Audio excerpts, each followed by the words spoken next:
Hi, my name is Catherine Went with Syscon, and thanks for taking a moment of your time. Today I wanted to talk about an alternative to SendGrid, which was an alternative to the Microsoft SMTP relays. I'm going to focus on our Sage 100 contractor clients, so if that's not you, thanks for checking in. We'll catch you next time. For the rest of you, you may have read in our newsletter or heard me talk about in the fall of 2022, Microsoft, after many months of recommending we use something else because it was not secure, finally decided to shut down the SMTP relays where we would send out our direct deposit vouchers and things like that to our employees. So when they shut it down, Sage knew this was coming and they were proactive. So in that same fall, they made a release of 100 Contractor that would be compatible with the new SendGrid option and could be configured. So many of our clients moved to that and it was the right thing to do, but we're finding there's a little bit of fallout from the change. And so I want to tell you what we've been hearing about, and then I want to offer you an alternative that we've come up with.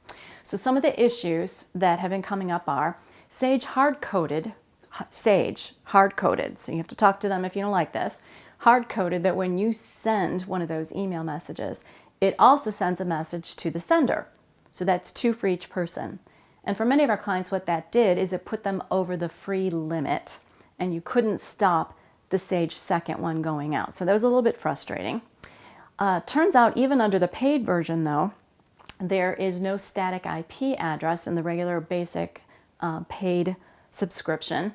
So when Verizon or AOL or something like that blocked an email address from receiving the file, we could go in and unblock it. But since it's not static IP addresses, in other words, since it's not the same path every time it's sent, SendGrid uses different paths, we would have it come back up and they'd be blocked again and we'd have to do it again. Very frustrating for you, very frustrating for your staff who are just trying to receive their email vouchers.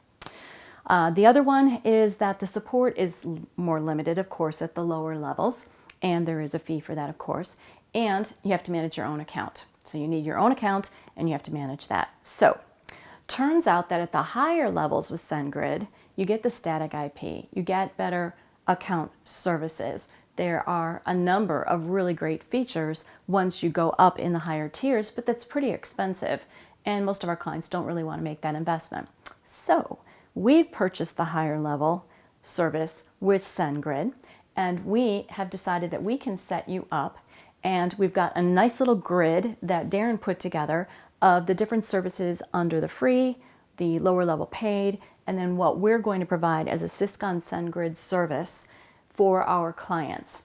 And basically it's going to be, you still call us, we'll manage the account for you, we will have that higher level service, so we'll have static IP addresses. When we unblock it, it will be unblocked, and we'll be able to help you better because we'll have better access to support as well.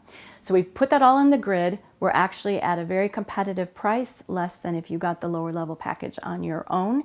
So check that out. If we can be of help with that, we'd love to move you over to our SendGrid service. And if you have questions, the full article is in this video, and we have a blog page on our website, or give our office a call. So we're really looking forward to helping solve these problems. We know everyone meant well. Microsoft needed to do what they did.